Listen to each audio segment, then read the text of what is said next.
Assalamualaikum warahmatullahi wabarakatuh. Alhamdulillah la haula wala quwata illa billah wassalatu wassalamu ala Rasulillah Muhammad bin Abdullah. Surat Al-Mulk ya.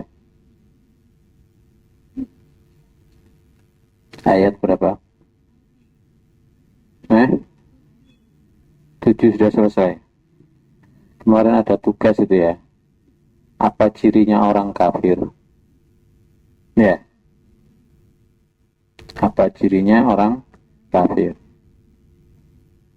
Coba diteruskan dulu aja, nanti ditambah cirinya orang kafir. Idza ulqu, apabila mereka dilemparkan. Coba dibaca. Hingga untuk mereka dilemparkan, sesuatu kita berusaha untuk tidak dilempar di dalam jawaban dengan cara menghindari kebaikan atau berbuat taat.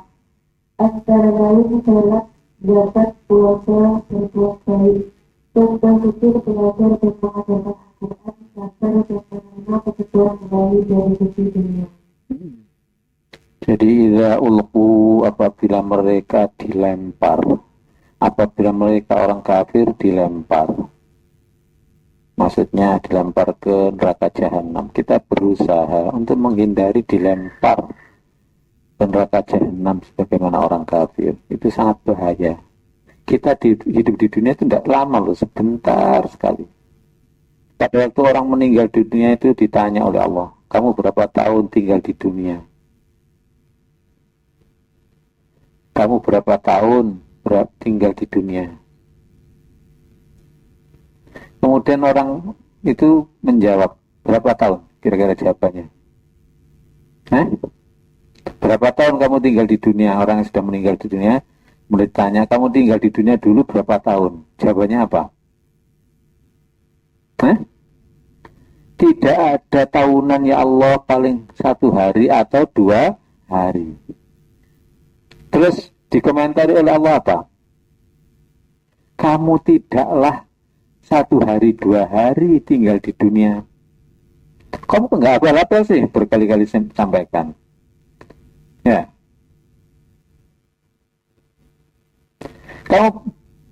Saya tinggal di dunia tidak sampai tahunan ya Allah. Saya tinggal di dunia hanya 1-2 hari. Yauman au ba'd yaum. Ya. Sehari atau setengah hari saja. Maka difirmankan oleh Allah, kamu tidak tinggal di dunia sehari, sebab sehari itu 1000 tahun. Kamu tinggal di dunia hanya 1 jam 2 jam saja.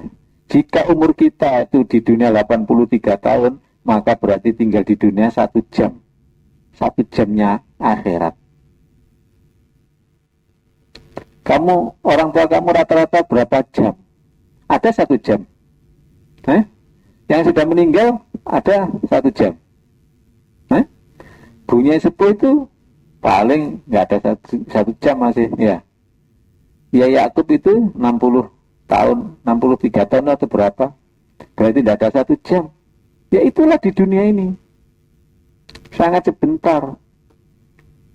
Kok nekat-nekat nggak mau akhirat, nggak mau berjuang di jalan Allah? Kok nekat-nekat ngekos keluar dari pondok? Kok nekat amat kamu ya? Ada yang mau pamit ngekos saja, tidak tinggal di pondok. Waduh, saya hitungkan ya, belum akhiratnya. Apa saya hitungkan akhiratnya? Kalau akhirat, kamu tinggal di pondok, tidur di pondok, itu dicatat ngaji. Kamu sekarang ini berada di tempat ngaji, tertidur, dicatat ngaji. Tapi kalau di kos, tidur, ya ditaruh, dicatat ngorok lah, jeleret, piler, air liur.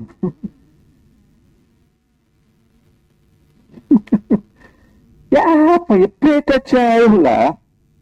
Kamu makan di sini, di pondok, dicatat mencari ilmu, dicatat pejuang Al-Quran. Makan. Kalau di kos, ya baduk lah kamu ya. Nggak ada catatannya apa-apa. Wah, banyak itu. Mulai tidur, bangun, mandi, dan sebagainya, dan sebagainya. Dan sebagainya, sebagainya. Kalau di sini langsung semuanya dicatat mencari ilmunya Allah. Dan terus andai mati di sini, maka langsung surga. Allahumma amin. Kalau di kos-kosan, kuliah saja tidak dicatat mencari ilmu kok. Kuliah saja dicatat mencari ijazah. Itu akhiratnya. Dunianya, kalau kamu di pondok sakit, ada enggak yang nungguin? Ada. Kalau di kos-kosan, siapa yang nungguin? Kalau di pondok sakit, ada yang ngantar. Supirnya ada yang supir siap ngantar ke puskesmas ya kan? Kalau kamu di kos-kosan, supirnya siapa kamu? Minta tolong Mobilnya siapa? Kalau di sini kan ada mobilnya rusak ya dibenahi, nggak ada bensinnya dibelikan bensin ya. Ada yang bagian nyetir, ada yang bagian ngantarkan, ada yang bagian nunggui ya kan. Nah, kalau kamu di kos-kosan, siapa? Kesehatan, keamanan. Kalau di pondok kamu didatangi laki-laki pasti diusir. Kalau di kos-kosan siapa yang ngusir? Siapa yang ngusir? Keamanan. Kalau kamu diapa-apakan oleh laki-laki, siapa yang berani menanggulangi ya? Kamu mau minta diapa-apakan ya? Mau betul Masalah kesejahteraan. Kalau di sini listrik mati misalnya, ada yang bagian menyalakan genset untuk airnya, sehingga listrik mati, air tetap jalan, ya toh? Listrik, lampunya mati, ada yang bagian membenahi. Kalau di kos-kosan, kamu bayar siapa membenahi lampu, membenahi air listrik dan sebagainya? Iya tak ya? Makan, misalnya makan. Berapa kamu biaya makan di kos? Rp3.000 sehari. Kamu makan apa itu? Makan kerikil lah Rp3.000 sehari. Ya tapi kalau cukup ya enggak apa-apa lah. Ya, mungkin cukup ya. Anda itu kamu pakai sini, ya. Pakai di sini itu sudah sama dengan sedekah kamu. Sudah lebih-lebih. Apa tadi kok masalahnya? Di dunia hanya sebentar. Kenapa kita mencari dunia? Kecuali kalau memang disuruh apa? Sudah kamu lulus. Kamu cukup sekolah 2 tahun saja. Sekolah 2 tahun, tapi syaratnya 2 tahun itu adalah full day. Bubar sampai jam 3 atau jam 2. Yang aliyah berarti mulai jam 10. Nanti bisa 2 tahun. Setelah itu kamu harus pulang untuk mengajar. Tidak apa-apa. Kalau tugas, ya kan? Tapi kira-kira mengeluh enggak kamu disuruh full day school itu,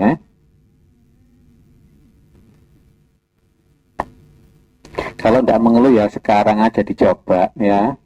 Kamu belajar sendiri, yang sanawiyah sampai jam 3, ya kan? Yang aliyah mulai jam 10. Ya dicoba sendirilah, ya. Di dunia itu enggak lama. Dunia itu tidak lama, sangat sebentar. Kalau kamu ikuti cinta dunia, nggak ada putus-putusnya. Ya, nggak ada putus-putusnya. Kalau ada temannya yang mau ngekos dan sebagainya, terutama yang tarbiyah itu, tolong diingatkan, tolong disayang, yaitu diingatkan, jangan sampai begitu. Dan terus itu loh, terus menerus. Berita-berita mereka kan banyak ya, anak yang kos itu, dapat apa? Dapat apa? Andai Gak enaknya ngekos atau di pondok itu apa? Misalnya mau garap tugas tapi karena harus ngaji dulu, karena harus istighosah dulu sehingga nggak sempat garap tugas. Apa betul? Nah sekarang kamu tujuan kuliah apa? Tujuan kuliah apa loh? Masa nggak bisa dibagi? Waktunya, bisa loh? Kuliahnya cuma 2 hari, 3 hari saja. Sangat bisa. Kalau anak tidak manja ya bisa. Kalau anak manja, memang berangkat dari NTB, berangkat dari Aceh, kepingin ke Jawa, kepingin ngelencer Jawa itu kayak apa ya? Ya sudah, tentu saja waduh ternyata Jawa itu yang dikatakan Gus Dur itu tidak satu tempat ya, cuma dekat saja. Masa di Jawa nggak pernah ke Gus Dur ya? Ya sudah, Gus Dur pun itu urusan dunia, makanya diperbolehkan apabila hanya sesekali 2 kali saja. Tapi bagi apa? Anak yang luar Jawa di sini kalau kepingin ngekos ya sejarno, dilingno saja. Sebab apa? Orang luar Jawa menurut pandangan apa loh ya? Itu seperti Jawa zaman dulu. Ojo terlalu dilokno tapi diingatkan saja. Ya, terus kan. Nomor 2 apa itu?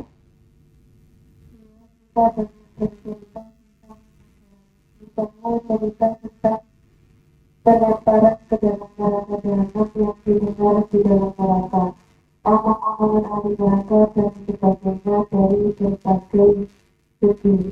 Sudah. Misalnya pelemparan ke dalam neraka jahanam yang didengarkan di dalam neraka jahanam itu loh.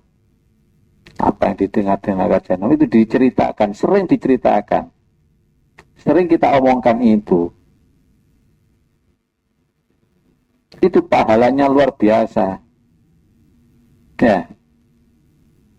Makanya kayak nonton TV itu kan nggak ada pahalanya sama sekali. Apa? Masa TV itu menyampaikan apa? Di neraka jahanam itu malaikat melemparkan begitu saja. Cara memasukkan bukan silahkan masuk, bukan dilemparnya.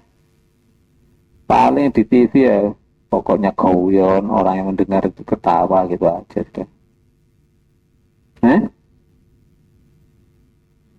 Coba berapa banyak orang yang suka mendengarkan cerita akhirat dengan yang tidak. Nonton TV itu kan hampir-hampir tidak ada cerita tentang pelemparan ke neraka, ya kan? Paling ya itu aja. Omongin Olga yang uniku, ya. Omongin apa lagi? Mereka tidak pernah percaya kecuali hanya sedikit tentang akhirat. Masa orang gitu TV kalau kono temuk-temukan, sentuh-sentuhan laki-laki perempuan yang bukan muhrim, ya toh? Tidak menutup aurat, malah dibuka auratnya. Menutup aurat aja belum tentu masuk surga kok, apalagi tidak menutup aurat.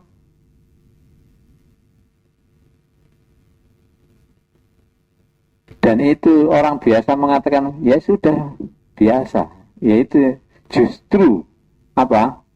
Bahaya. Terus Sehingga di dalamnya kita memperdalam dan takut untuk segala neraka jahanam dengan cara menghindari perbuatan yang dilarang dan memperdalam menjalankan yang diperintahkan oleh Allah. Terus Jami'ulaha mereka mendengarkannya, kita berusaha selalu untuk menunjukkan apa yang didengar di dalam neraka betapa tidak enaknya. Pandangan di dunia itu tidak sebanding dengan pandangan di neraka. Dibiarkan di neraka adalah Allah, akhirat dan sebagainya. maksudnya apa itu?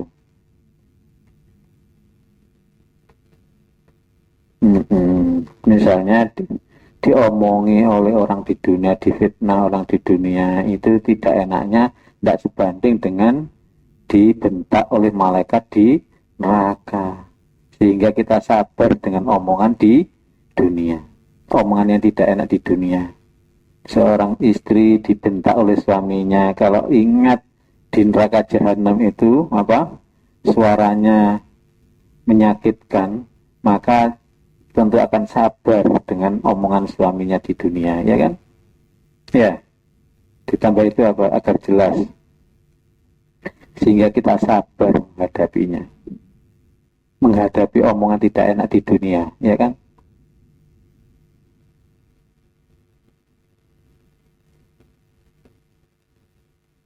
Tidak begitu saja emosi-emosi.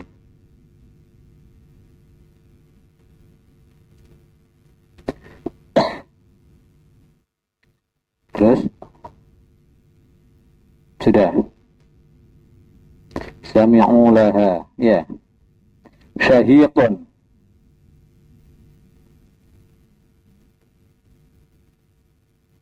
suara yang mengerikan. Nah, ini sebenarnya tadi ini ya, kita berusaha selalu ingat mengerikannya suara neraka, mengerikannya suara neraka, sehingga kita takut masuk neraka dengan memperbanyak amal kebaikan dan menghindari yang dilarang.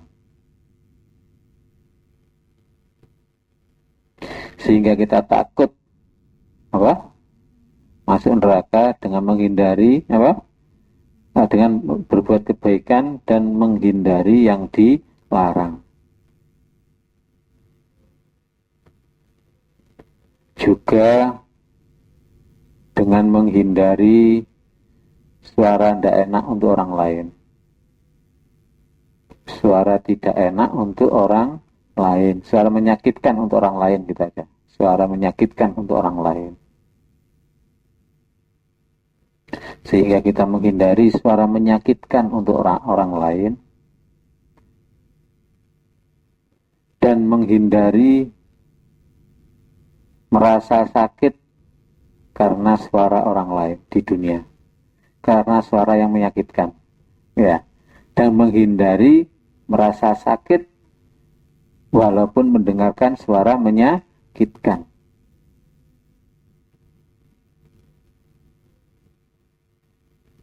Atau jikalau menghendaki mendengarkan suara menyakitkan. Apa tadi? Memberikannya neraka dan kita takut masuk neraka dengan berbuat kebaikan dan menghindari yang dilarang, juga dengan menghindari suara menyakitkan untuk orang lain dan menghindari merasa sakit walaupun mendengarkan suara menyakitkan. Ya, nanti kamu olah sendiri, bahasanya mungkin kurang bagus ya. Jadi kita berusaha selalu ingat KBSI ya. Kita berusaha selalu ingat mengerikannya suara neraka, sehingga kita takut masuk neraka. Dengan cara apa takut masuk neraka? Banyak caranya, yaitu kita beramal kebaikan, menghindari yang dilarang. Khususnya juga karena ini masalah suara, kita menghindari bersuara yang menyakitkan orang lain. Bersuara menyakitkan orang lain. Misalnya menggunjing orang lain, ngomongkan kejelekannya. Bukan ngomong menghinakan kejelekan perbuatan jelek, tapi ngomongkan orangnya. Paham? Kamu misalnya ada suara apa yang menyakitkan buat kamu? Banyak ya. Desi itu loh, nggak kerudung ireng, gak pantas belas. Nah, menyakitkan dah itu. Orang yang menggunjing itu kira-kira sedep enggak rasanya menggunjing begitu, sedep, enak, gurih gitu, ya. Apa Desi setelah punya anak langsung gembrot. Nah,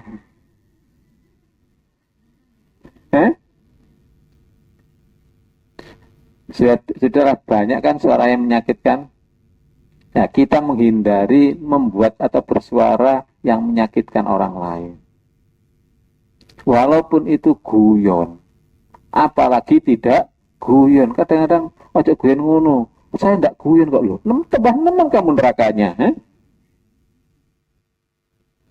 Orang yang menghina orang lain, menyakitkan orang lain, kalau tidak diampuni oleh Allah, kalau tidak diampuni oleh yang disakiti hatinya tadi, maka pasti neraka. Tidak mungkin surga dulu. Pasti neraka. Sebab Allah akan memutuskan semua perkara di dunia ini diputuskan pada hari kiamat.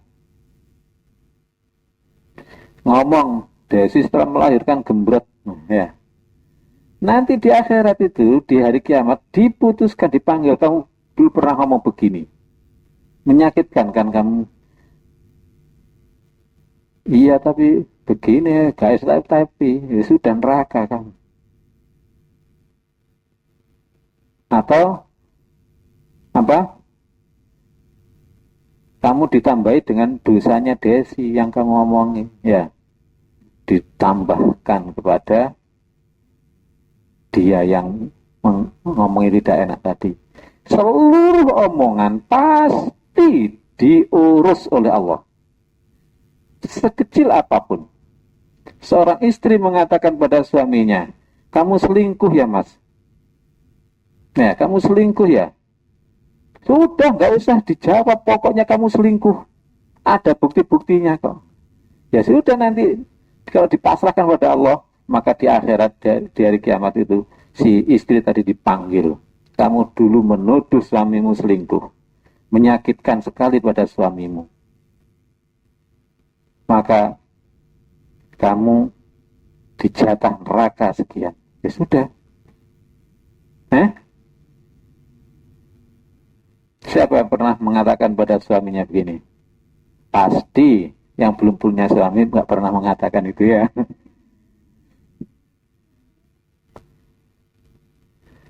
Mengatakan pada temannya yang tidak enak pasti diurus oleh Allah. Makanya kalau dikatakan oleh temannya suara yang tidak enak, yang menyakitkan, maafkan saja. Maafkan saja. Sebab apa? Dosanya dia, dosamu akan diambil oleh dia. Kalau kamu sudah gak punya dosa, maka pahalanya dia diberikan pada kamu. Allahumma. Aminnya itu karena jangan membalas dengan kejahatan, ya kan? Ini loh. Jangan dikira seluruh perbuatan yang di dunia ini tidak diurus di akhirat. Oh, pasti diurus.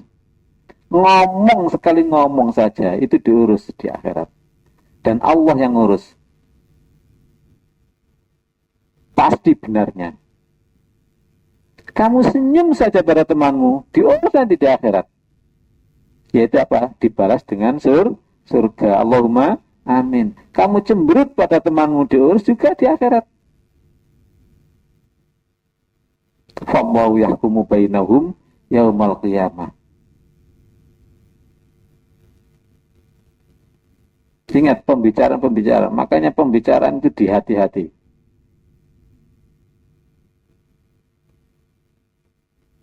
Makanya kalau ada mau keluar untuk ngekos, ya beri kalimat thayyibah, omongi itu 1 kali 2 kali, itu udah. Mempan atau tidak mempan tidak masalah. Yang penting kita nanti di akhirat diurus oleh Allah dan hasilnya baik. Allahumma amin. Kita termasuk menjadi orangnya Allah, yaitu membelani agamanya Allah. Makanya salut apa dengan pengurus-pengurus, dengan ustazah-ustazah mau menjalankan apa penegakan akhlak. Allah juga lebih salut lagi, terutama nanti di akhirat. Mudah-mudahan semua ustazah ini yang menegakkan akhlak ini diberi kekuatan oleh Allah, ya kan? Dan dimasukkan surga selamanya. Allahumma amin. Diampuni dosa-dosanya. Wih, kata mati tadi.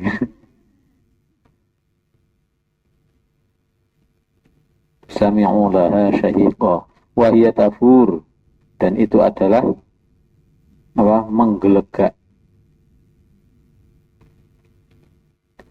Kita berusaha mensifati neraka jahanam dengan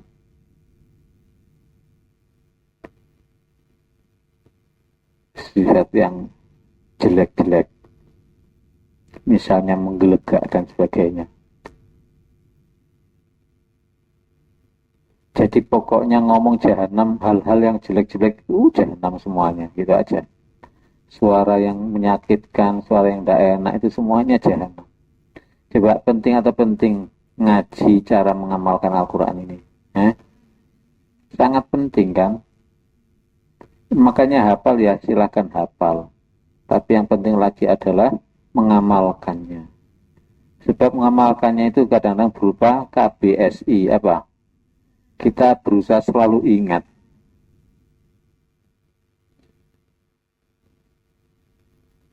Kamu tetap makannya makan ya makan, minum ya minum, tapi dalam batinnya KBSI, kita berusaha selalu ingat bahwa neraka jahanam itu kayak begitu. Itulah namanya ahli ilmu.